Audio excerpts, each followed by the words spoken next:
Are you looking for a better way to play player props or daily fantasy sports? Well, look no further than Prize Picks. Prize Picks is the leading over-under daily fantasy game.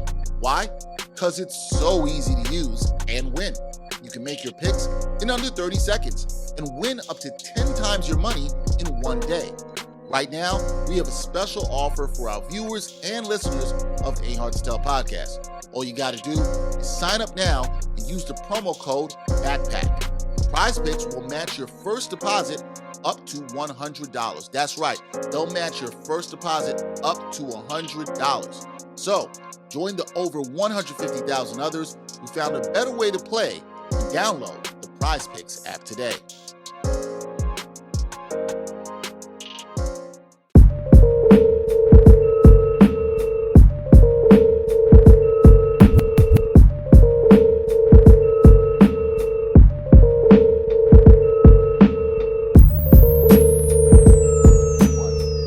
Hard to Tell podcast, episode 224. Dexter, Henry, Brian Fonseca here. Yeah. Brian is hyped. He's ready. You see his shirt. You see the smile on his face, people. If you're watching this on YouTube, he's got the Miami red on because his Miami Heat are in the Eastern Conference Finals. He's in a great mood. He's in a great mood. Are you trying not to laugh? I see you trying not to laugh. Heat and 5 is all Heat Twitter says, you know. Oh man, he's hyped for the people, but he's not alone. I'm in a great. They're not gonna win this series in 5, by the way. 5 is too little. 5 is too little. You're not willing. You're not willing to go there yet. No, Boston's really good. No. Let's not do that. Okay. I don't know if I trust him, people. I don't know. But we're gonna get into that. He's in a good mood. I'm in a good mood. As y'all know, Kendrick dropped his new album last Friday. I was really pumped about that. Still in a good mood. We are going to talk about Brian's love, the Miami Heat. We're going to talk about Kendrick Lamar on this podcast. Joining us to talk about that is a guy who loves both of those things. You know him from 5 Reasons Sports. He also is a big fan of Kendrick Lamar like myself. Greg Sylvander joins us now on the A Hard to Tell podcast. Greg, what's up, man? What's cracking? Yo, this is a lot of fun. Happy to be here. Thank y'all for having me. And yes, it's like perfect timing. The Heat and Kendrick Lamar. I'm in heaven, essentially. Like, this is as close as we get here on Earth, huh?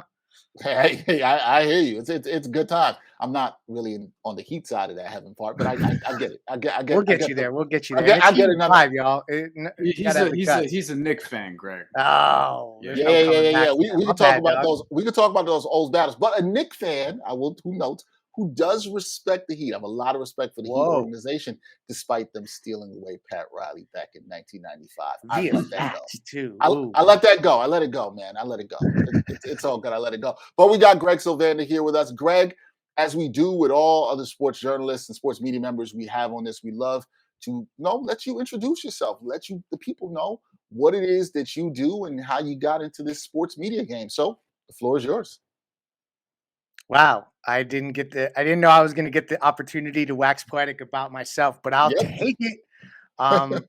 So Miami Heat insider, co-host of 5 on the Floor, I guess is what my Twitter bio says. So that has to have something to do with what I do.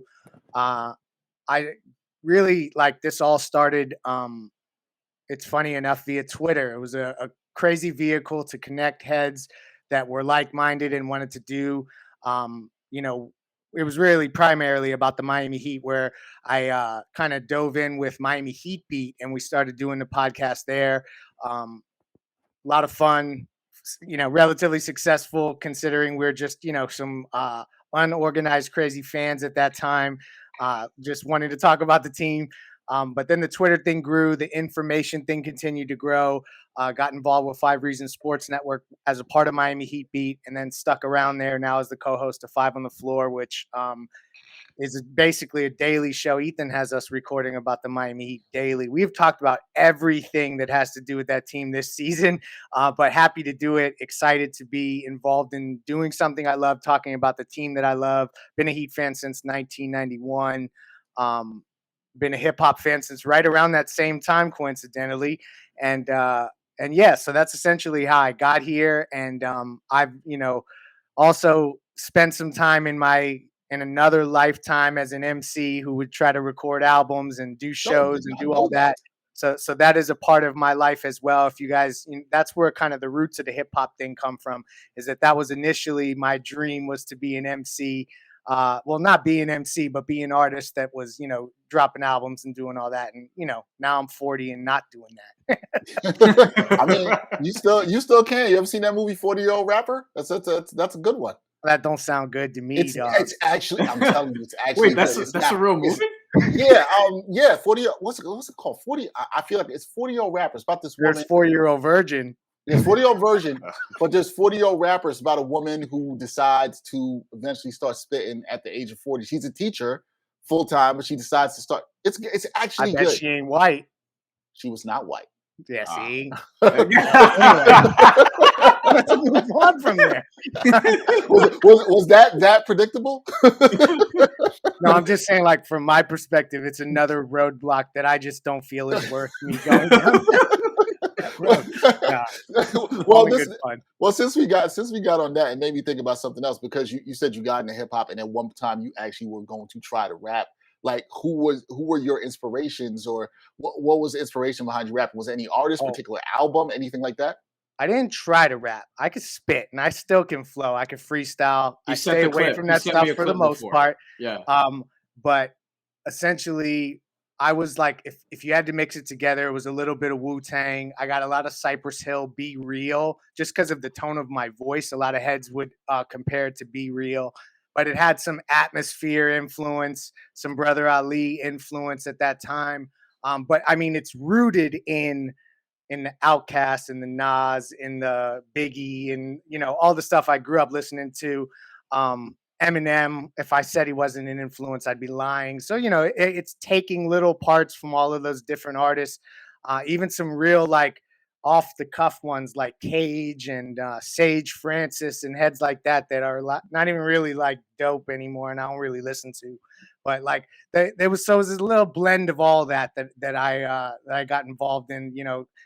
Wu was one of the biggest things that obviously influenced some of that too, just from a pure music perspective. Not a lot of singing hooks, a lot of sample heavy stuff. Always have somebody scratching on every track. Like those were some of the rules that we had back when this was 2001, 2002. So I mean, we're talking 20 years ago. 20 years ago, yeah. Top 3 Wu-Tang members, Greg? I don't even think. Oh wow! You always do this. Spring these questions on me. Like, this is introspective stuff. I just meditate with this for 4 days. Now, one is, I gotta give it to Ghost. That's my number one. Just because, we'll like, talk throughout about him the years, too, because he he's continues on to layer on dope. I mean, he's on the Kendrick album, yo. So like, that's why he's number one. Anyway, I would say that. Let's say Jizza, and then we go Meth. That's probably it. But I mean, on a different day, I could talk myself into Ray. Same. But that's probably as far as I go. But back in that day, like in the time of when Wu-Tang was like just popping, for me, it was Inspector Deck and Method Man, because of the lyricism and the delivery. Like, that stuff had me captivated back then. Now my rankings have changed. Yeah, I was a big Inspector Deck guy. Big one at one point in my life. I've always been a big Ghost fan. Ghost is probably my number one. Same. Has been, probably will be. So yeah, that's good there. By the way, I want to make a note. That movie that I said, it is not called 40-Year-Old Rapper, because that probably would be a horrible title. It's actually called 40-Year-Old Version, like playing off a virgin, but 40-Year-Old Version. So there's this different version of the woman in her skills of rapping. The movie's actually good. I highly recommend it for anybody. It's actually a really good movie. It came out a couple years ago. It's on Netflix. That made it immediately better. It did, right? The title did make it better. The title did. It did. It's like 40-Year-Old Rapper. That's the best title you could do. Like, come on. like Jesus, that's the best you could do. Something you mentioned, Greg, you talked about your path into sports media and journalism. And one of the things Brian and I like is that it's an unconventional path. And, I had that in a way. And so I have a lot of respect for people doing that and sort of creating their own lane. And I know Brian does too, something we talk about a lot on this podcast. I'm sure you found challenges with that, but I also would assume that there's some satisfaction in doing that. And how was that felt for you, sort of creating that unconventional path? It's awesome. I mean, like, people don't understand, and Ethan teases me about it. Like when I cover a game, when I'm credentialed for a game, like I have literally pinch me moments throughout the entire time that I'm there, and I do not take it for granted. It's like a spiritual experience for me. So like the fact that I am, and I know that I say a lot of that for dramatic effect, just to articulate how much how dope it is for me. But like truthfully, there's some there's truth to all that. The unconventional path part of it, it's funny. It's like you're not legit, and then all of a sudden like people start acting like you're legit, because like the thing that like people have pointed out is like this stupid check mark that I got, which I think is cool. Like when I think about my account having 160 followers back in 2009, but I do think that there's this weird tunnel vision that happens on Twitter where we think like that's real life to some degree. And what I've learned more and more about getting into this is that the more that you just think that it's all about what's on Twitter or whatever platform that you're on, that's where you go astray. For me, what opened my eyes is when I realized that there's a lot of heads that are like, the world is bigger than Twitter. The world is bigger than whatever platform you're on. And the minute that kind of like opened myself up to like going on YouTube, getting involved with the network in different kinds of ways and not just being all of Twitter centric, it kind of just opened doors for me in an unconventional sense. I got lucky that I have some, information from time to time. Nothing like, the greatest of the newsbreakers. I never want to make it seem like I'm some sort of end all be all when it comes to sources and stuff like that. Like I'm probably the epitome of fan with sources to some degree. And so like that's just kind of the path, but it's super fun and it's gratifying because like the funny thing is I'd be talking about the Heat like this anyway. So like now I just get to do it, get paid to do it, and enjoy what I'm doing, all at the same time. So that's that's my spiel for today. Well, on that note, because Dexter and I have had a recurring sort of Miami Heat centric thing on this podcast, where in 2019 is when I really began following the team closely because Greg, and we've talked about this, I'm not somebody who like grew up a Heat fan or whatever the case may be. But in 2019, I was sort of banging the drum once they got Jimmy Butler. And even before that, I was like, yo, they're going to be really good. Why don't anybody think they're going to be good with Bam Adebayo, who's probably going to win Most Improved Player? Like I was saying all this shit before the season. That's when I started listening to Five on the Floor, actually, on a regular basis. I was listening to you, Ethan, and whoever else was on the show at the time, Alex, et cetera, and, the very many guests, and so to speak. So I started following the team very closely, and then also 5 Reasons Sports very closely, which, a network that I now do some stuff with, obviously. And around that time is when Dexter's like, oh, you're a Heat fan, and we've had this whole thing going on. But he is, people. He's a Heat fan. He is. I like this team a lot. I thought this was common knowledge. I'm glad you said that. Hold on. I like this team a lot. I love how they are operationally, organizationally, do all the right things. They operate in a way that I really respect and would probably do the same way, obviously, et cetera, et cetera. So yes, I do like this team very much. What I will also say though is, as a result, I've also noticed that a lot of people don't quite understand the Heat from an outsider perspective, Greg. Oh, for sure. And that's something that you talk about a lot. And fans say this a lot, like, oh, nobody respects us, whatever. But for Miami in particular, it seems to be true. So I want to know, like, some of the misconceptions and what do people not understand about this current team, the organization in general? Why are they so undercovered? Whereas we sit here ahead of the Eastern Conference Finals and they're about to play the Boston Celtics, and I feel like nobody outside of Miami and people who actually really know about this team actually know about this team. You sound just like Ethan Skolnick teeing up a question for me on Five on the Floor with this disrespect from the national media. Shout out to Ethan. Can I say something before you answer that? Yeah. I feel like there's a bunch of fan bases, and not across the country, that feel disrespected by the national media. So I know Miami's not alone in this, and I do think some fan bases are disrespected by the national media. I do want to say that. I do think so. The difference, Dex, though, is that Miami is consistently winning, and a lot of those other fan bases aren't. So, like, their performance, generally speaking, warrants a level of respect that I feel like they don't get. And I feel like Greg, correct me if I'm wrong or if you disagree. I do feel like a lot of it stems from the jealousy of LeBron going there in 2010, and everything else sort of trickles down from that. Yeah. No, and there's also an inherent dislike for Pat Riley throughout the league that I think that some people hold on to in certain national markets. So that's always going to be something that drives it. Some of the biggest national markets, maybe some of the national markets y'all are sitting in right now. Oh. No, they're up in New York, y'all. But Greg, there's some people that are really still salty about Riley leaving. I am not one of those people, but they are about leaving the Knicks, or the Lakers, too. I will say this about the Heat. There's this perception of that the national media doesn't give them respect. And maybe this particular group, this Jimmy Butler-led group, there's not as much of that kind of coverage, and you're not getting every lead slot on SportsCenter, etc.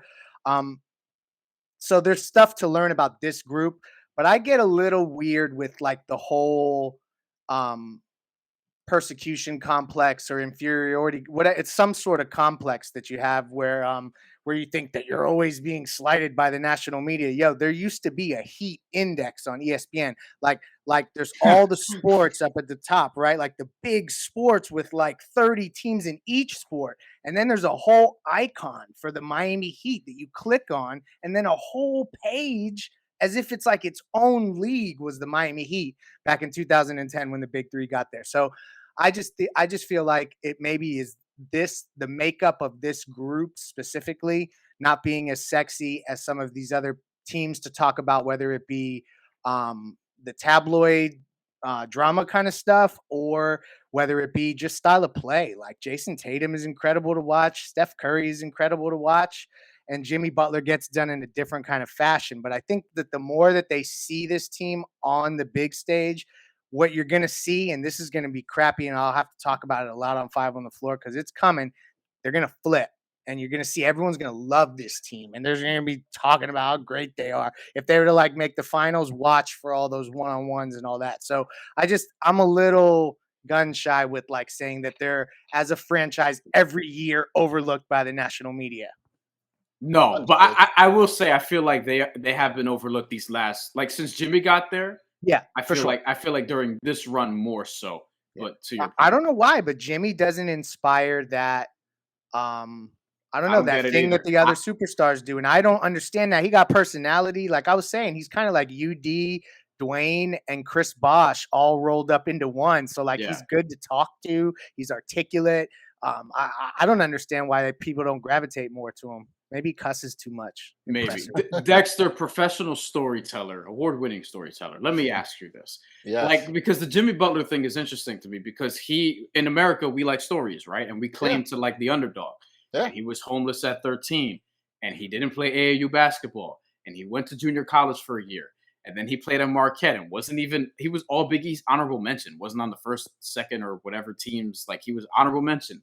Last pick in the first round, 2011. Didn't start his first year.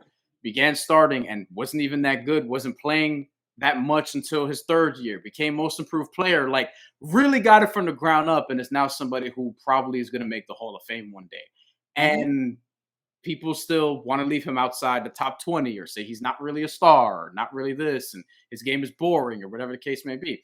Is it just because like, his game is not super flashy? Because I really think for me, that's what it boils down to. I think a lot of people look at him, they don't see flash, and they're like, whatever. It's dunks and threes. Yeah. And I'm going to stop talking. I'm getting too much usage here. Sorry. It's dunks and threes. And it's also that a lot of people don't know what they're watching. And I do not mean to sound like a basketball snob, but like the defensive side of the ball is something that a lot of people cannot conceptualize what's taking place and who's making plays in basketball on defense unless it's a steal or a block that they can count. So like when you have the vast majority of heads not able to quantify what he's doing defensively, it just leaves a gap in terms of that he don't shoot threes and dunk. No, I think there's a lot there with what Greg just said. Like I really do. And Greg, you probably know this about Brian. Brian very much likes, and this I say this is the right way because I grew up a Knicks fan. And Greg, you can appreciate this. Brian knows he grew up in New York. Those Knicks and Heats teams in the early 90s, right? Oh, yeah. Grinded out, ugly basketball, not trying to look pretty. It ain't flashy, but we're getting the job done, right? There's a lot of that in Jimmy Butler. And I like that personally. I know Brian loves that. He adores this, right? Like, and it's fine. Brian brings up narratives, and Brian's 100% right. Narratives, as you know, Greg, drive a lot in sports. All our listeners know that. I think the thing is, we have narratives about how stars should look, right? And so it's that the stars are supposed to be flashy, and then we ignore the efficiency. We ignore what Greg says about what they do on the defensive side of the ball. And Greg, I want to say, I don't think you sound like a snob here, right? I think there are people that watch basketball in a very limited scope or limited way. My friend of the show, Gerard Hector, always makes the same point that you do about defense. If it ain't a block, if it ain't a steal, they don't think it's impactful. It's like my former high school basketball coach. You say you can be great on defense. Altering the shot is sometimes even more impactful than a block, which I completely agree with. I just think I don't understand it with Jimmy. He's in the Michelob commercials. He's not making me think about drinking some Michelob beer, but he might be making some other people think about it, right? And he's got personality. I think the thing that hurt him is how everybody perceived what went down in Minnesota. And I personally don't feel like it was fair to him, right? He was kind of that. You now don't hear the underdog story that Brian's talking about. It went into all this, Jimmy forced his way out in the exit. And it's like, can we all say something about that? Was he wrong? He wasn't wrong there, right? He looked around and he was like, yo, these dudes ain't it. These dudes.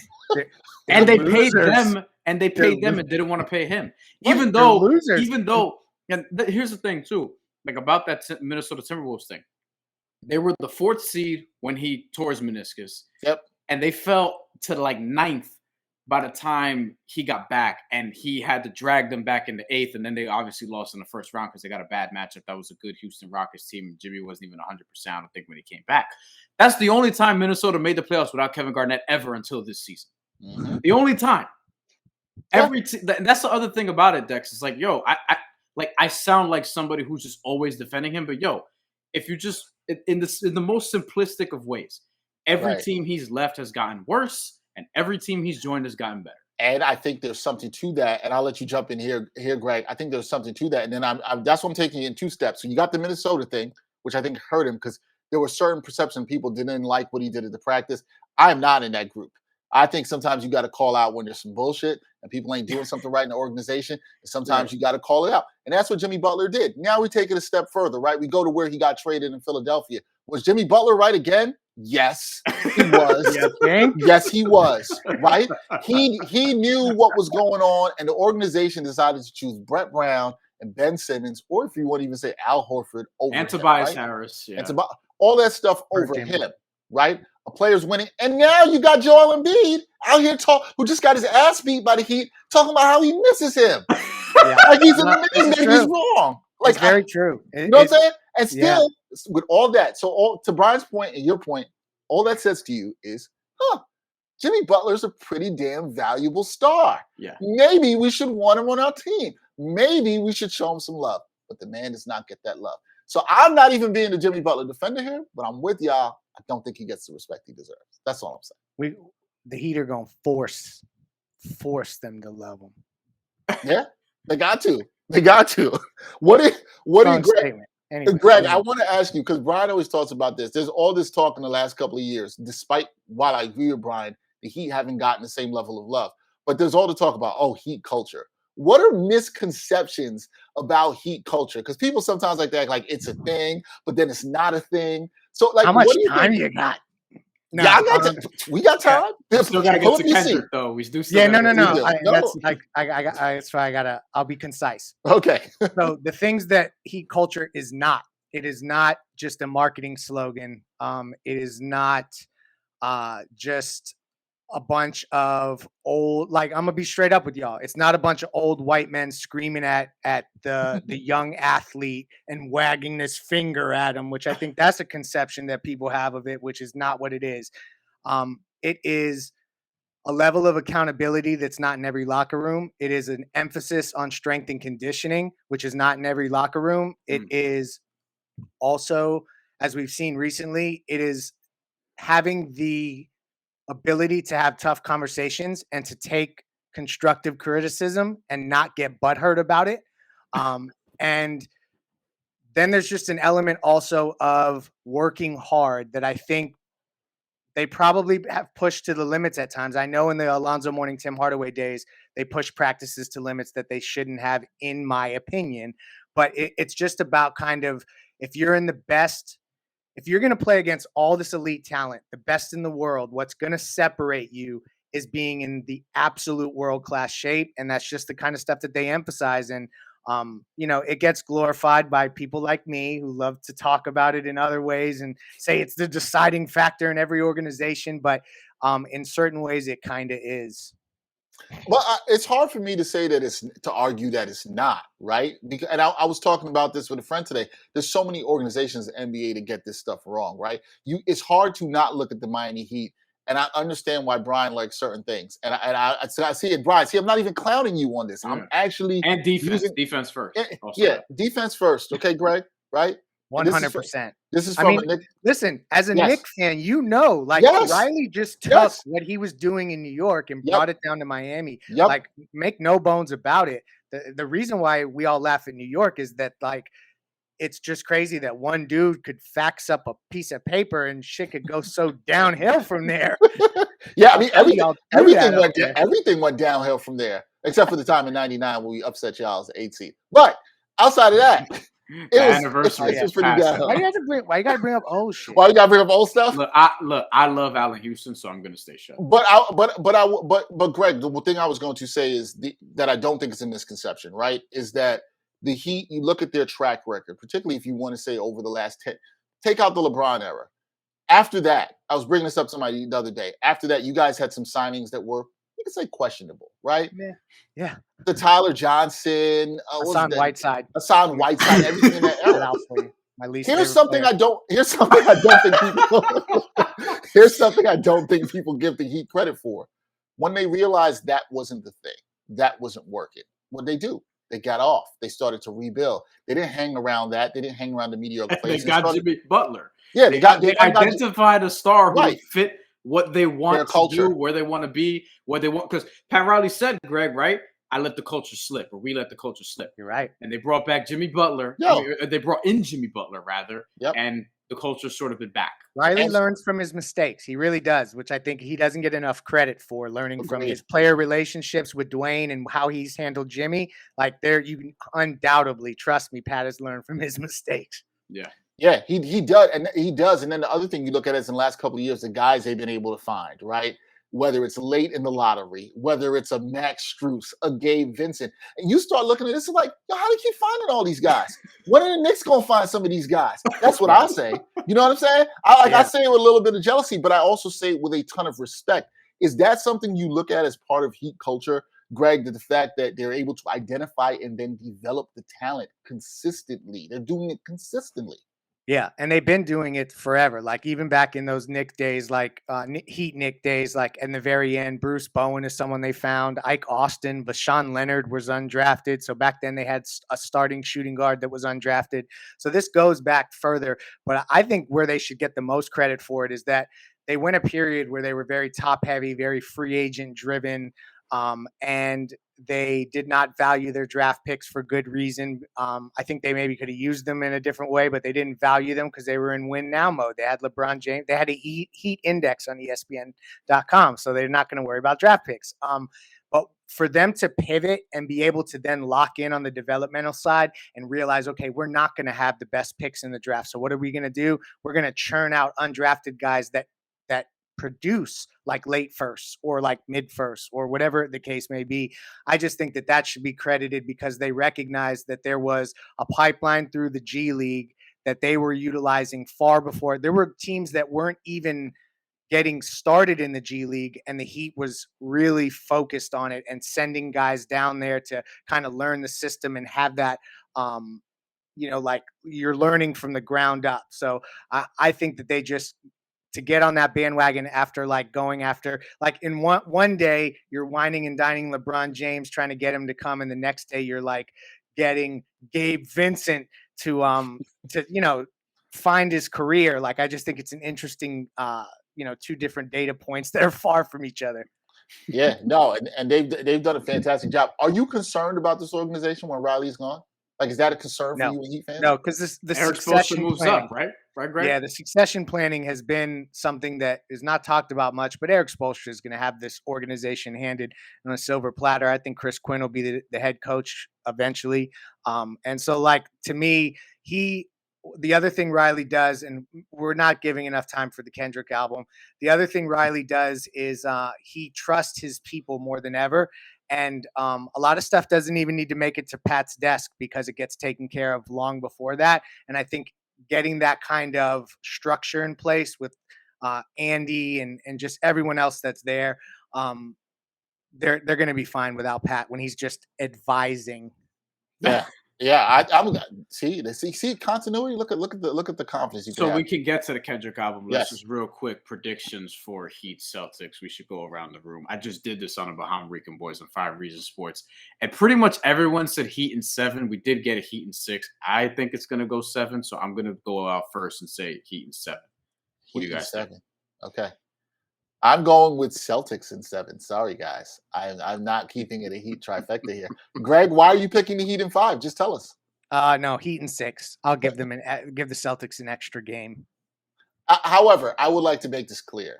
I'm predicting that, but I am not rooting for Boston. That's never going to happen. Yeah, right. That's really never good. going to happen. That's the thing. Like, I don't want to like.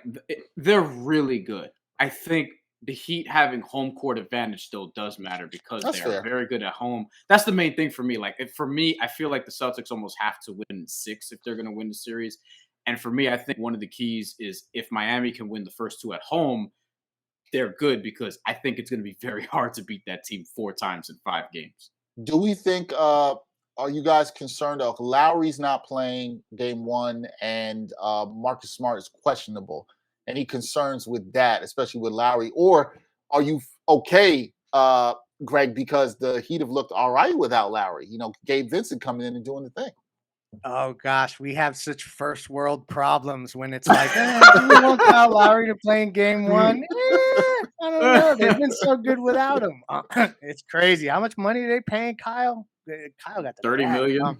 Yeah, so salute to him. But no, I would personally love to see Kyle back out there. But the way that he's looked recently and all of that I've heard is that I likely don't expect to see him in game 1 or 2.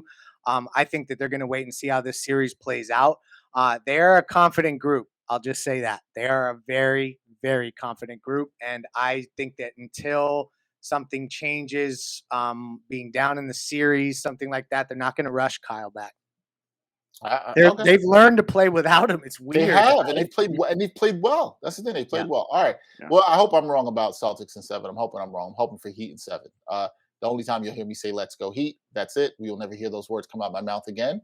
And that is that. That we are done with that. One time for your mind, one time. One time for your mind, one time. One time for your mind. Our guest joining us for this segment because we are going to talk about one thing for one time for your mind. That is a new album by Kendrick Lamar. Mr. Morale and the Big Steppers dropped last Friday. Oh, I'm going to kick it off like this, guys. So, Brian knows this, Greg. I like to sit and listen to albums. You remember back in the day, you pull out the album out the CD, you're looking at all the production credits. I still like to do that. I'll pull up Wiki or whatever site I got. Look, you're still looking at that. But I was really tired on Friday. And on my first listen, I was really tired. And I probably shouldn't have done it. Kendrick album is not one you do on the first listen when, you're really tired. Not a good move. And I did that upon my first listen, guys. I was kind of like, particularly to the first diss, 2 parts of this. I was kind of like, But then, had some time, got some rest, had some sleep. I came back to the album, and I was like, yo, man, this guy Kendrick. Just pretty good. Just always killing it, man. Everybody knows my favorite rapper in the game. Everybody knows that. Fantastic. I thought this. I'm gonna hold off on a rating to the end. I think this is really good. This is a really good album. I love the concept. There's a lot of depth in this album. I think you have to sit with it a couple of times to really understand that. I will go out and say this off the jump. I like this album better than Damn. I know some people out there. Yes, I do. I like this album better than Damn. I know some people like that album a little bit more than I did. I like it better than Damn. That is not saying Damn is a bad album. I've said this before here, and it's Yeah. not. It's a really good album. But I like this one better than Damn. What did you guys think about it? What were your first listens, first impressions, and then has it been like me where it's evolved since then? I really want to give Greg the floor, so I'm gonna be quick. But I've listened to it a bunch of times straight through, and I've also had a few songs that I keep coming back to, which we're gonna get into a little bit. I'll just say the one for me, Dex, is Mr. Morale. I cannot stop playing that shit. I've listened to that. I've listened to probably that individual song at least 20 or 30 times already. But there's a lot of this album that I really enjoy. I do agree because we were talking about Kendrick albums in terms of ranking them. And like, I think Kendrick's discography is as good as pretty much anybody who's like really active right now, obviously. And I think while Damn is a really good album, there are still a couple other Kendrick albums I would take ahead of it. I'm probably going to put this one ahead when I have to like really sit and think about it because Kendrick albums take longer than just a couple days to digest. But this album being in even that category is still really good. And I'm not just saying that as somebody who's a Kendrick fan. Like, this is legitimately very good. I was a little nervous about 2 discs, by the way, but I figured if somebody could make it work and make it a really good double album, then it would be Kendrick Lamar. And I think it works. Greg? Yeah. Greg, the floor is yours. Oh, wow. So, okay. Very much like you guys, like this is an event when Kendrick drops an album, and Yes. I was waiting exactly for midnight. I was not tired, homie. I was up. Well, but let me preface it by saying the Heat had just advanced to the Eastern Conference Finals, so it was Yeah, like you had a lot of perfect energy off blend. of that, I'm Yeah, sure. yeah, I had That's the true. adrenaline flowing. I just recorded 5 on the floor, etc. So, like, I was waiting for this all day, and I'm very much somebody who I think it's super important to listen to an album in sequence, particularly a Kendrick album. No skips around. It's very much like you have to listen to it straight through. I Yep. made a point to turn my phone on silent, to like literally sit in a chair, close my eyes, and just take it in. Like, and a lot of people are going to say, "Oh, you dramatic Kendrick fans. Look what you guys do." Well, listen, man, like this is the stuff that I love. This is an artist that I feel like, to your point, his catalog is as good as anyone that's ever done anything in hip hop. Like there's only like obviously the few heads like Jay that like I don't know that we can even have a conversation that has a catalog like Kendrick's to me. Maybe a few others, but that's a conversation for another day. Upon first listen of this album, sonically, it was too much to take in. There's certain songs that, to the naked ear, to me, appeared busy. Like there's so much going on that it's really hard to like digest it and figure out exactly where you're going. It was compounded by the fact that he did, and this is something that I've actually grown to adore, like I love about this album, is that he switches his flow up without notice a lot, and like the different vocal tones and stuff, but it makes it complicated to the naked ear to make it through the songs on certain, like you got to really listen, I guess is what I'm saying. And so that part of it, I knew right off the jump that I was going to need to take some time with it. The more that I sit with it, I mean, there's only really, and people are going to hate probably that there's an interlude in a track that if I had to pick there that I would, and I'll hold off on saying which ones for now, that I'm not as crazy about. Everything else is awesome. This is to the point where I sat and listened to this, and there were moments that literally like you start to feel emotional. Like when an album can bring out of you and evoke out of you what a movie usually do. And I don't watch TV or movies at all. I rely 100% on music to evoke any of that in books. Like I'm just not a movie. Like I haven't watched a new movie that's not for my kids in years, literally. So like when an album can bring that kind of stuff out of you, I think it just speaks volumes. And I got that from this album by a couple different tracks. So to me, it has something for everyone. It is all of his albums rolled up into one. I hear things that he was experimenting with on the Untitled album, like evolve and grow on this album. Like I can hear it, and I probably at one day will sit down and correlate where I hear little parts of it. So like, but there's, as a social commentary, as where we are in this world right now, sonically, there's just so many different ways that it is futuristic, yet right now, right here, exactly what's happening. So I just thought it was perfectly timed, and The double disc scared me too because Yep. I'm one that much believes on trim the fat. I'm like a Pusha T, the Pusha T model. Like we're going 12 tracks at max. The Illmatic model, we're going 11 tracks at max. Daytona, like that kind of stuff. Like that is the formula. So I was worried, but he did it. He like just weaved in and out and did all this different stuff. He's literally that versatile. So I love it. And to me, it is a more complete album than Damn. Damn had more of like the singles, I would say. Yeah. And this is going to end up likely, only like this is a very quick thing. I hate that I'm going here this fast, but only Good Kid, Mad City competes with this for me in terms of albums in the rankings. Wow. That's where I'm at. I'm not putting it over to Pimp a Butterfly yet, but I can see how you can get there. I might actually. I can see how. The thing is, I don't think any of this stuff is crazy. We all talked about how great the discography is. There's something you said, Greg, that you connected exactly with me on the first listen. And maybe some of it, I'm thinking about, it wasn't just me being tired. You talked about how at first you thought sonically it was very busy. And that after my first complete listen, I was like, the lyricism is good on this, of course. But I felt sonically it was all over the place. That was the way I felt. But then when I listened the second time, I was like, oh, no. And I think, if we look at some of the stuff in the tracks, I think the first song on there, what is it, United in Grief? I think that's a perfect example of that because there's so much he plays with the flows on that and the chord progressions in some of the songs that are just really good. And it's just like, yo, there's a lot going on. The second time I listen, you're like, oh, man, like this really works and how he flowed on this. It just this album is being a sort of just him opening up in his feelings, talking to his therapist, kind of out. Also very reminiscent, Brian, about Dave's Psychodrama album a couple years ago that I loved. Ooh, that's a good one, yeah. Very similar in that vein, but like this he's so vulnerable.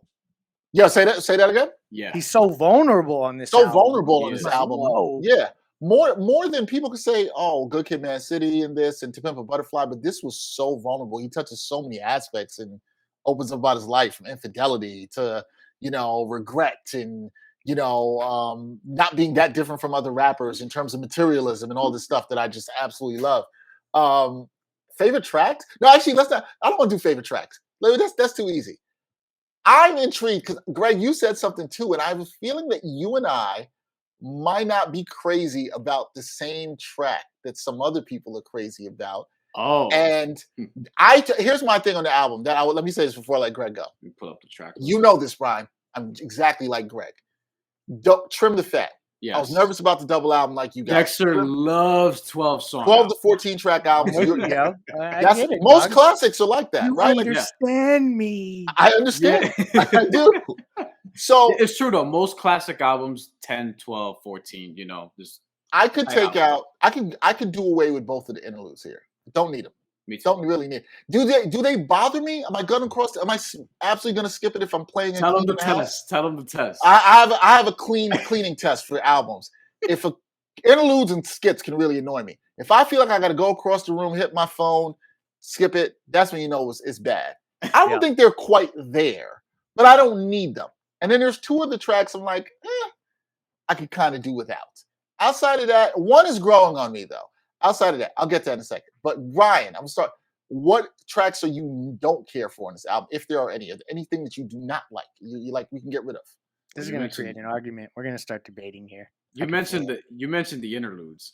That Rich, I don't need either of the interludes. Honestly, I don't need either of the interludes. And now that I'm looking at this, I mean, there's obviously a lot more songs that I like than I don't.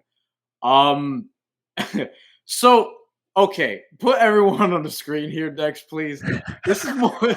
This is more of a question. He's got to offend people. I think this is a really good song. I don't see myself coming back to it a lot. We might all be on the same page here because, it's very heavy.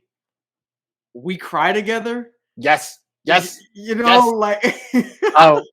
See, no, so this is funny. I love that you're going here because we could stay here for a quick second. About tracks that you'll listen to, but do they have replay value? I think that there's value in an album having that replay factor, and some stuff is just too heavy to listen to. And this is one of them tracks. We Cry Together. but Al the Chemist is the producer, so the beat is grimy. So like that helps. And then also, this is a social commentary, and like there's an undercurrent in this world of that type of absolute Toxicity. just rage and anger. That That's a lot of that shit lives in people, yo. And like so he's articulating that on what like on the song, and the way that it's written with them arguing. To me, it's one of the dopest social commentaries I've ever heard on a hip hop record ever. I think it's a yeah, go ahead, Greg. No. Sorry, I didn't, and I'll stop. I promise. No, you're fine. No, you're I understand your point with it being like so. It's so flagrant that like, can it really be something that you listen to all the time? The other one I kind of feel like that about in a different kind of way. Like it's just something that I love to listen to where he's going with it, and I love what he acknowledges. But like, I like Auntie Diaries, but it wouldn't necessarily be a track that I would necessarily go back to over and over again, or like turn up loud as hell in my car or something like that. Auntie Diaries is another one. The first time I heard it, maybe I was spaced out. The first time I heard it, I was kind of like, whatever.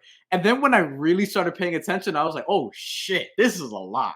You know, and then we cry together. I could say like it's probably a brilliant song. Like it's really good.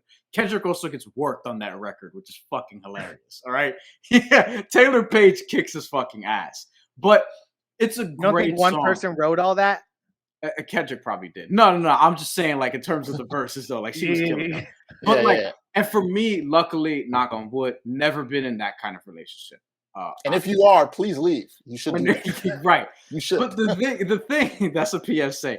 The thing is, it's kind of like Dance by Nas for me, where it's a tremendous song. I cannot listen to it a lot because Nas, his mom had just passed and it's a song on Godson for people who don't know, about his mother who just passed away very recently at that time of his life. And he's singing the hook and it's really good. And I remember watching an interview with Jungle, Nas's brother. He's saying like, every time I hear that song, I have to leave the room. I can't. And obviously because they're fucking brothers, you know what I mean? But even for me, I'm like, there's just certain songs where it's like great, but when I play the album full through, I might just skip it, especially if I'm in a particular mood. To that, it's funny about I'll share something on here with Dance. With that song, and I think I might have told Brian this before too. That's a very heavy song, but I lost my mom a couple of years ago, and the day I lost my mom, I went to play that song because there was sort of a comfort in hearing the understanding of somebody else going through it. So it's interesting how music can work for you at certain times. I don't think I ever want to listen to it again now because then now it makes me think of my mom too. But in that moment, it was something I needed, you know. So it's interesting too. We cry together. I'm glad we're all in together on this. We are talking together, not crying together. We're all in together on this. And I felt the same thing. I'm like, yo, this is good. The emotion is good. It kind of reminds me of an Eminem inspired song a lot too. You get like a lot of those vibes from that too. 100%. And the thing is, I think the thing I hate about it is what Greg said. I love the beat. I love the beat. I love the track. It's so grimy. The keys are great. Like I love it, right? And I almost kind of wish we got a different kind of song in it. And I don't take marks on the album for it, but it's a really good song. And like you said, Greg, the social commentary, toxic relationships, people with that much anger and that coming out and how hurtful that can be and not helpful to any of us is great to talk about. But it's a tough song for me to go back and listen to. It's probably one I'm skipping, not because it's bad, but just because it's heavy. And it's you know what it's like? When you listen to that song, it's like, ask yourself, if two people were in the room with you having that exact conversation, would you want to be there? No, a really good way to but go. That's the greatness of the song, right? Like it makes you feel uncomfortable. Sometimes art is supposed to do that. And that is kind of the dopeness of the song, but I don't think I can listen to it anymore. All right, so we agree. Did you have it, Greg? Did you have anything else on the album is it on just that and Auntie Diaries? Or Auntie Diaries was you, Brian? Was there anything else for you on the album that you're like, I didn't really know, I didn't like? So to me, the interludes, but the rich interlude, and although I have heard that Rich Spirit could end up being one of the singles, like if I had to pick a song that was not really like the top of the list, that would be one of the ones for me. I actually really But like that this song. is a relative scale. Like, I hate that I'm saying anything negative because Right. I want to talk about the songs I love more. So like, Okay, let's do that. Last question before we get to like the positive. Well, this might be positive. I'm just curious. How do y'all feel about Mother I Sober? That to me is the best song on the album. Not my favorite. Okay, that's not my favorite song, but I think it is the best, most vulnerable, deepest, amazingly put together song. I like it a lot. I didn't like it my first few listens, and I really grabbed it my first few listens. It took me a minute. Brian, don't be doing that like emotional stuff. That emotional shit. Yeah, I seen a post recently on IG where he's like, I don't be doing this, but that's right. Happy Mother's Day or something like that, whatever it was. Like, and I don't mean to go on your personal page, but like I can relate to that very much because I'm not one. Although I can write very well, like that's where I also have a background in writing. I don't necessarily wax poetic about like holidays and family and stuff like that. Like I don't go down those emotional roads. This song, it left like a lump in my throat, man. Like it's crazy when you listen to it, and it gave me chills. And it was like, again, it's a hard one to say you're gonna ride around like the beach, chilling and jamming to it, but like this is one that I absolutely thought was one of the most complete records. I loved it. It's absolutely prime Kendrick. It's like everything encapsulated into what he's great at, and then just the chorus and everything. To me, it's like super. It's personal, but it's not like in your face personal the way that We Cried Together was. I think you can make it through it in a different kind of way. So, but I think that I may be in the minority. I think a lot of heads, because I pulsed this record to some of my homies back in North Miami who like, it's like they're still listening to like Trick Daddy and shit, and like Only Built for Cuban Links. Like they haven't left, like and checked out they haven't left that era, right? Yeah, I have a whole pack of friends, dog. That I know some people like that. Don't mess with nothing new. And I sent this to them, and like they're like, some of that shit is just weird. It's crazy. It's like slam poetry. I'm not feeling it. So I understand where it's not for everyone, but for me, I think it's super dope. No, I think it's dope. Like getting Beth Gibbons from Portishead for the hook. Like, like that song. This song, this might be early, but this is one of those songs that you fit. This reminded me on this album of the way I felt about "Sing About Me Dying of Thirst" on Good Kid, Mad City. It is in that caliber of song making, because that's my favorite Kendrick song. It is in that caliber of song making. It is that good. So I love that song. I do love it. So yeah, Brian, that's your answer. We love it. What else is everybody loving on this album? What are you loving, Greg? What's the standouts for you beside that? I love the intro. Yes. I love like this song. This may be controversial, but I really love Worldwide Steppers. Oh, me too. Me too. There's really no drums, but there's a pulse to it.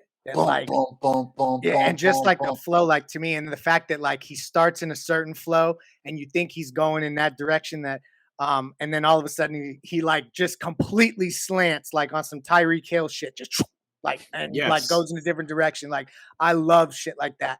I feel like Worldwide Steppers, that's like if an alien came from outer space and said like, this is how we do rap on our planet. Like that's the kind of shit we would hear is Worldwide Steppers. I've articulated that against that same group of friends I told y'all about, and they're like, this is not that. So like I realized that I am more high on that song than most people. I thought that then to bring us into Die Hard was like a good way to soften the palate after that, like real, like lyrically inclined shit. Father Time is super dope. Fantastic song. Those are some of the ones. Savior has a really great message. The more I listen to it, it's sticking to my gut more and more. I can hear Keem's influence all over this damn album. You can tell Kendrick's been around a select few people and he's not around his cell phone a lot. But Worldwide Steppers is the one that like I was blown away when I heard it.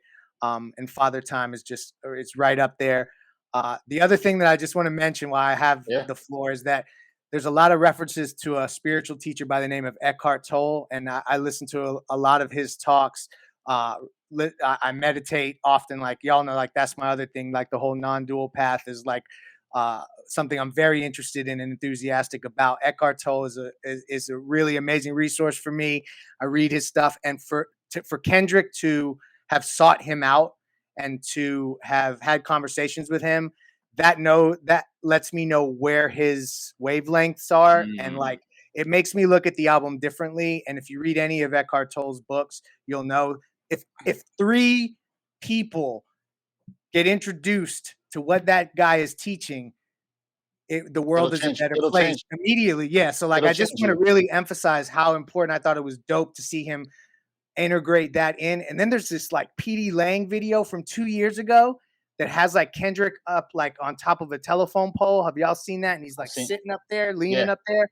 I had never seen it. It's 2 years old. And when you watch it now, this album was in the works like 2 years ago. And it's so plain to see when you watch the PD Lang video. I would recommend y'all check it out.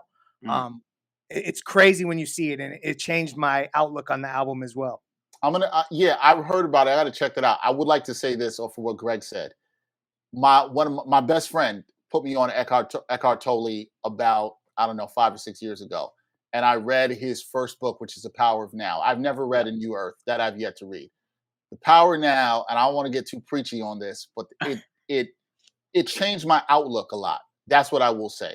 I highly recommend that book to anybody. It is a really dope book about Eckhart Tolle is a man who was on the verge of suicide and decided not to. He wanted to live. I'm going to leave it at that.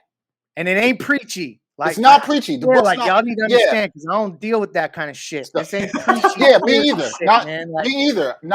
I'm with you, Greg. That's not my vibe. It's more about. This is the way I would explain to somebody if they want to listen to it. And maybe if you read this, and Brian, I would encourage you to read it too. Yeah. Why Greg is saying it connects with the album. And I totally agree with him. And you can see the influences throughout. It's about life and appreciating life and seeing the beauty in life and understanding flaws in yourself and that stuff. And it made me change my perspective on time and time we have here and being able to enjoy this podcast with y'all and all this other stuff. It's a really dope book. And it's funny, as soon as I heard Kendrick mention it in the first song, where you hear Whitney, his ladies, telling him reach out to Eckhart, I was like, oh, he's on that higher consciousness, right? That's his therapist. He's on that high power. You know what I'm saying? Like, I like that. It made me say, oh, he's looking at something a little bit differently. Not to be preachy, I just think it's dope that he's, in this album, he's trying to find himself, guys. You know what I'm saying? To say that. Brian, what are your standouts here? We have to talk about Purple Hearts. Because Ghostface, we've talked about Dex, just artists that we would like to see make songs with Kendrick or want to see. And then there are some that you don't think of, and then when you hear it, it just works. And Ghostface is in the conversation for best storytelling artist of all time in hip hop. And Summer Walker had a bar that Dex put everybody on the camera. Here we go. Summer Walker had a bar that got a lot of attention on social media. I know what line it is. And I just want to say, I want the video to come out of when y'all talking about. Of when this song was recorded. Greg, it's cool because I have it right in front of me, and I'm not hip to whatever. I'm pretty sure I know the line he's talking about. Is when she asks, "You're not in love, if so you haven't done this act to me." Is that the line we're talking about? Yes. Okay. I don't want to derail this entire conversation, but Summer Love saying, Summer Walker saying that basically, you know, if you love her, you got to eat her ass or something along those lines, and that stole the show on Twitter. And I just want to say, look, not my thing. But fellas, thanks for letting us know. Fellas, word. If you are into that stuff, it seems like Summer Walker is too, so I think you're fine. Not my thing. But look, Ghostface was really good on this, okay? Ghostface was awesome. It kind of, it was weird because I had heard randomly on my shuffle Back Like That, the remix with Neo, that Ghostface was on. I think he had multiple verses on it or something like that. And Get Down Like That was another one because they made a couple different songs that same year in 2006. One was on Ghostface album, one was on Neo's album. Yep. And I had just heard like those two verses, and it made me think of like, I haven't heard like a new Ghostface verse in a while. And then the Kendrick album comes out. I didn't see the track list before it came out. I don't know if it was out, whatever the case may be. No, right? I didn't either. I didn't, yeah. And Greg, you would know, right? So like to hear Ghostface on this was just great. I thought he had a fucking excellent verse that I'm still really trying to go through in terms of standouts that are on the album. That is one for me where I'm like, yo, I'm glad. And to me, it's like it makes a lot of sense as the last song of a disc, because I'm looking at the track list right now. It was track number 9. It was the last song on that. And then there is a lot of stuff. I like disc 1 a lot. There's a lot of stuff on disc 2 that I really keep playing. Count Me Out is great. Crown was something that like it took me a little bit. Silent Hill, I'm not gonna lie, I wasn't thrilled when I saw Kodak Black was there. Sorry. Yo, but he wasn't bad. I was He wasn't bad surprised. at all. If you would have said to me, pick 3 rappers that you guarantee won't be on Kendrick Lamar's new album, I swear I would have had Kodak Black. So that shows the universe laughs when I think I know what the hell's going on. And Greg, like, and to that point though, Kodak Black, and then you and I talked about this in the chat where we was like, please, I don't want like 5 Baby Keem features. Or No. whatever the case may be. Right. We did not get that. I think he delivered on Savior, which is a song that you talked about. I love his hook. I love his hook. Are you happy for me? Yeah. Savior's great. And like I said earlier, Mr. Morale is my fucking shit. I love that song. Pharrell coming through with the production. Pharrell pushing the limits. That is pushing the creative limits. I love it. I want that to be a single. I want a music video for that. Like I hear it and I'm like, oh, this can absolutely like kill if they made a music for that, especially if Pharrell's in it and they're together. Like that would just be great. I think that would just be a great moment for hip hop also. Mr. Morale is a song that I'm not saying, I don't think it's the best song because we've talked about other songs in terms of depth. We just talked about Purple Hearts. We talked about Savior and we talked about Father Time. Like I would say like there are other songs, United in Grief, that are probably better songs than this, and obviously Mother I Sober, which we talked a lot about already.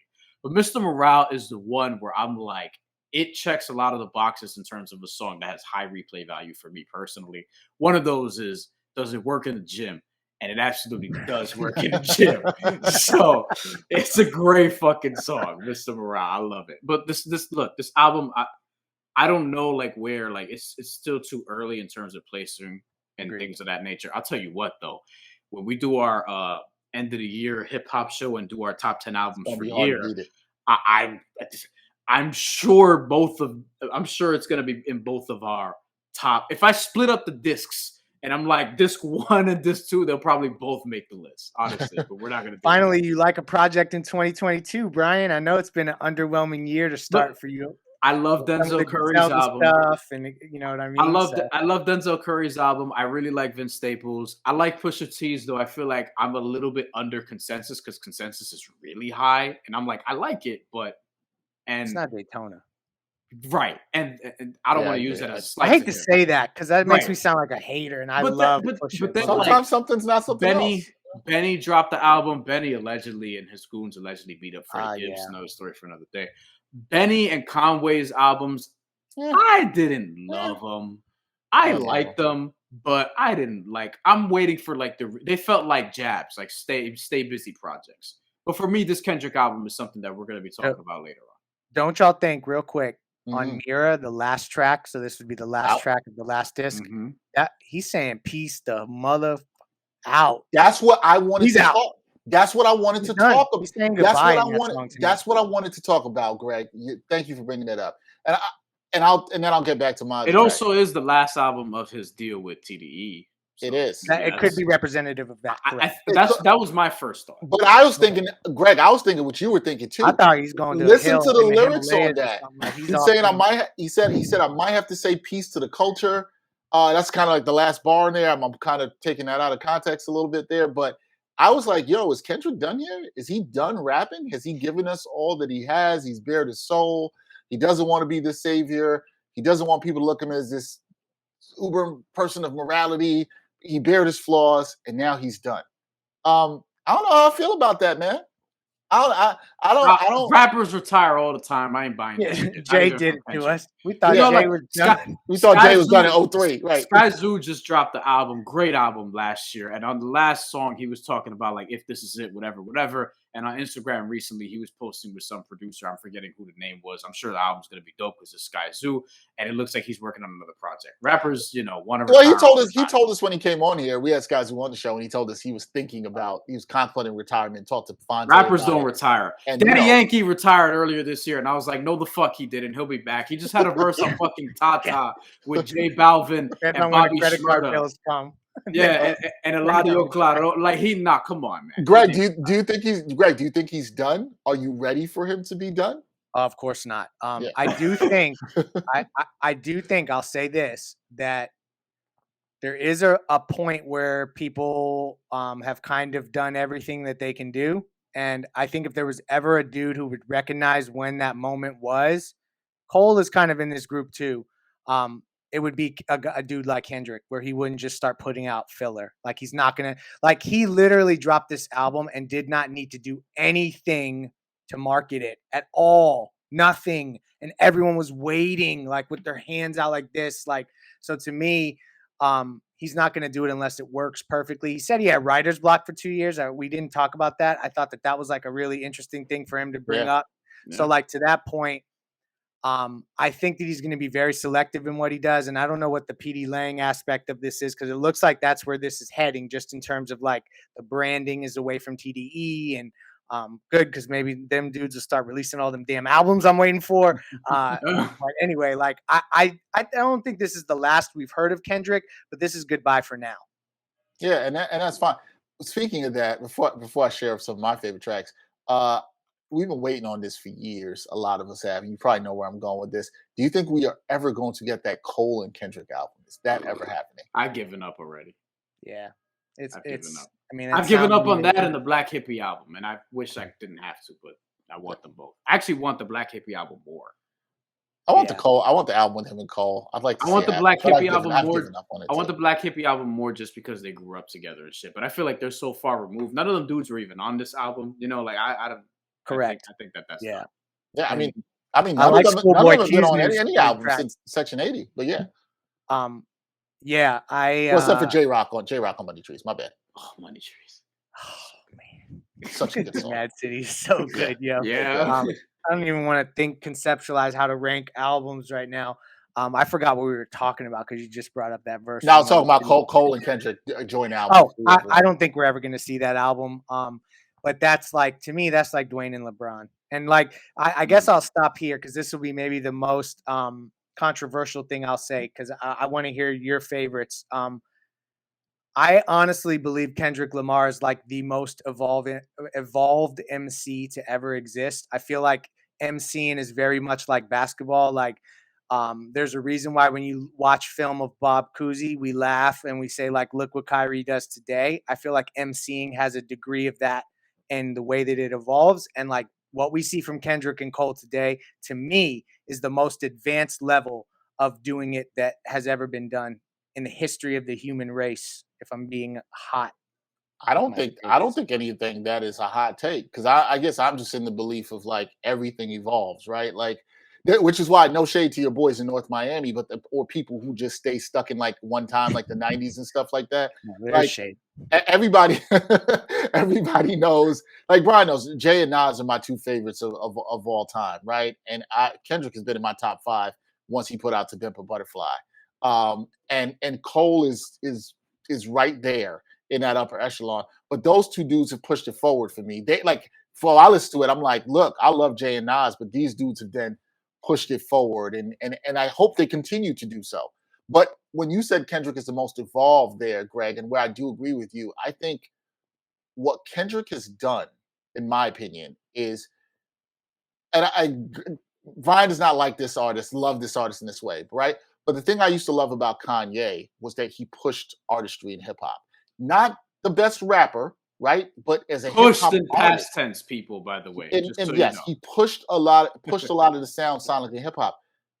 Kendrick, to me, is almost like a combination of taking like a Jay or Nas, mixing it with a Kanye, because he pushes things artistically while also pushing lyricism, right? And Really we've well never put. seen anybody like that be able to do that. Both the concepts, the selections of music, selections of interludes, arrangement, everything in a song. Like he's so damn good at that.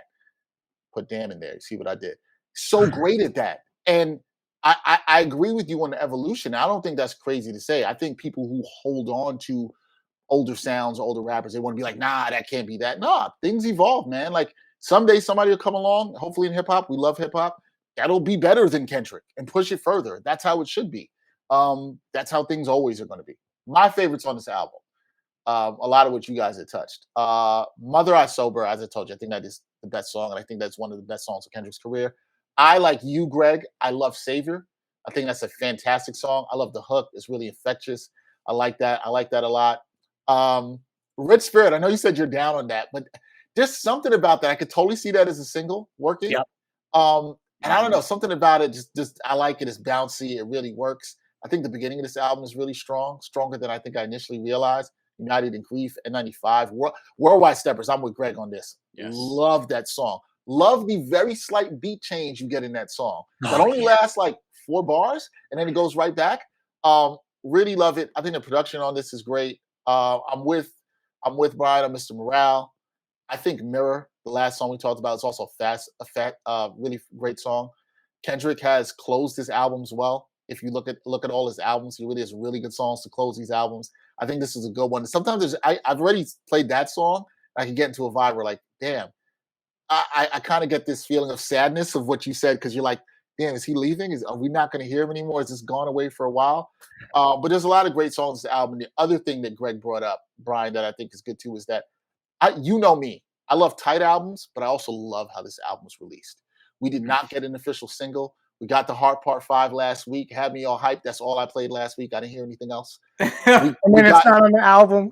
It's not on the album. If we follow the Heart format, it's not supposed to be on the album. It's not supposed to be on the album, right? Not supposed to be. Fantastic. No promotion, no promotional interviews, no nothing. I love it. Just drops it. Still haven't heard of Kendrick. Kendrick hasn't popped up anywhere to talk about this album. He may never talk about this album, and that's fine. Projected to sell 300 to 350K the first week. In this climate. Yeah, that's look, like now. With zero promotion, it speaks to his artistry. I like him kind of putting it out there and let the art speak for itself. I personally stay away from reviews until like I sit with the album, then I might want to hear. Like I cared what Greg had to say. I care what Brian had to say. I didn't care what everybody has to say about the album. I just like to sit with it and be my own. A lot of people giving it 10 out of 10s, and I feel like they're doing that because they feel like they should. I don't like that. I actually have tried to seek out people that don't like it to try to understand a little bit more what they hear that I don't. Usually they're wrong, but no, there's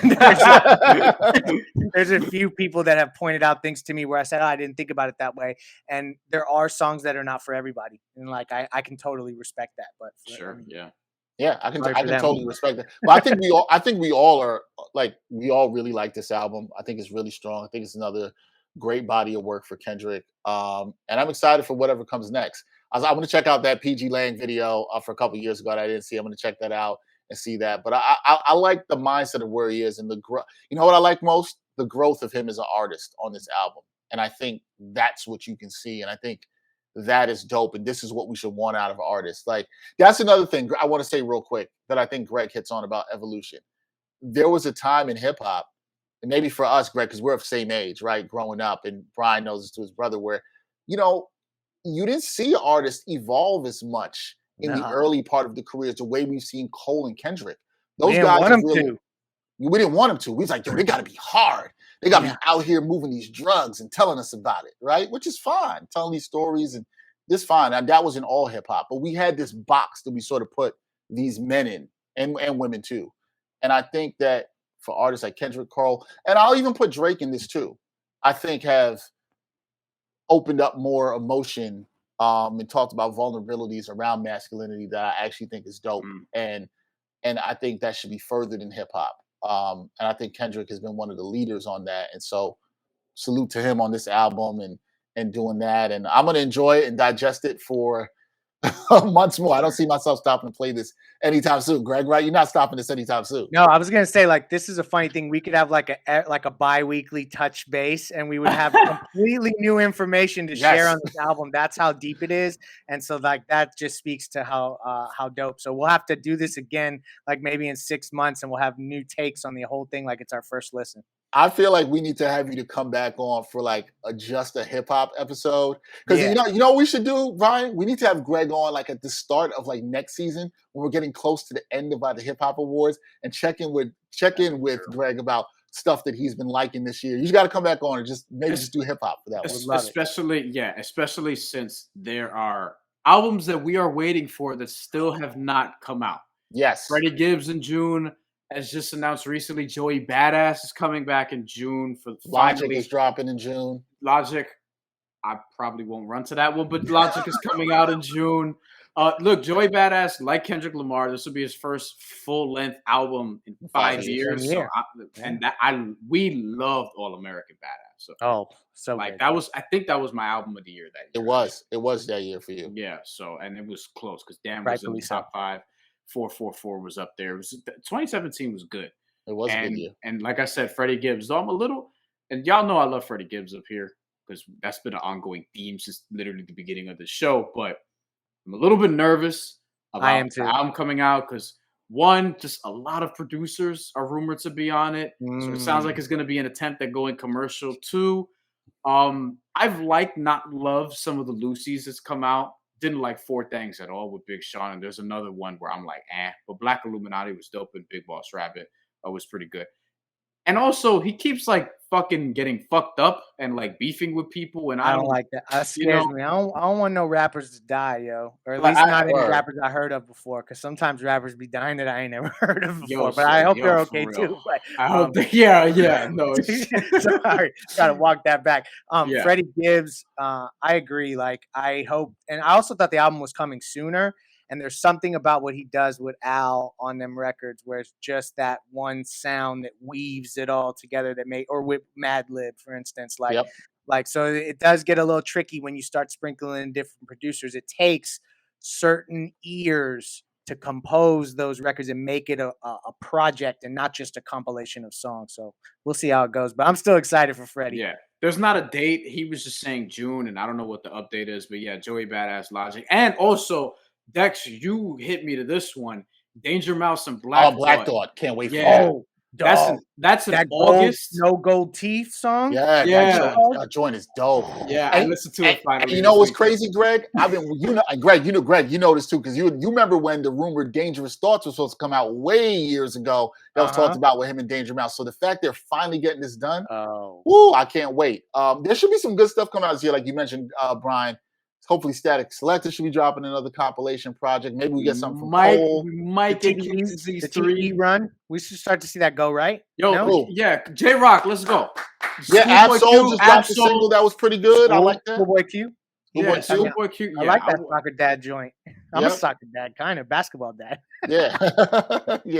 It's dope. This year should be a good year. But EPMD's supposed to drop an album this year. Apparently. Who's supposed to drop an album? EPMD. Oh, really? I'm looking at a list now. Okay. Greg, I'm with you on that. I know. You want to guess the name of the album? You want to guess the name of the album? You probably get it in one shot. Big Business. Duh. It's always business. You know what I mean? It's no. I'm just gonna leave it at that. No, don't call it a comeback. See, Nas put him on the remix of the EPMD 2, and then they was like, "Yo, we gotta do this," and it's like, oh shit, you might be right though too. We need to. Drop Detox if you haven't. I don't care. I don't care how long it's been. Not happening. Not happening. Not happening. All right. We're out of time. Greg has been more than gracious to give us time to talk about the Heat and Good Kid, Mad City. Greg has got the Heat back in the finals. Brian has them too. We will see what happens with that. Please check out Greg, 5 Reasons Sports, everything that he does. Be sure to check it out. Also, let us know your thoughts on the Kendrick album and what you think. Please follow us at AHTT Podcast and all the social media platforms, and continue to hit that subscribe button on the Backpack Broadcasting YouTube channel. He is Greg Sylvander. Thank you, Greg, for joining us. We really, really appreciate you chopping it up with us about everything, including hip-hop. We'll have to have you back. That is Brian Fonseca. He is way too happy in his Miami Heat red. Conference finals are going to be good. A lot of 88-84 finals. Can't wait. Can't wait for that. First team to 95 wins. First team to 95 wins. That's exactly how Brian likes it. He loves it that way. All right, I'm Dexter Henry, Brian Fonseca, Greg Sylvander. Another great episode, 224 of the Hotel Podcast. Until next time, y'all. Peace.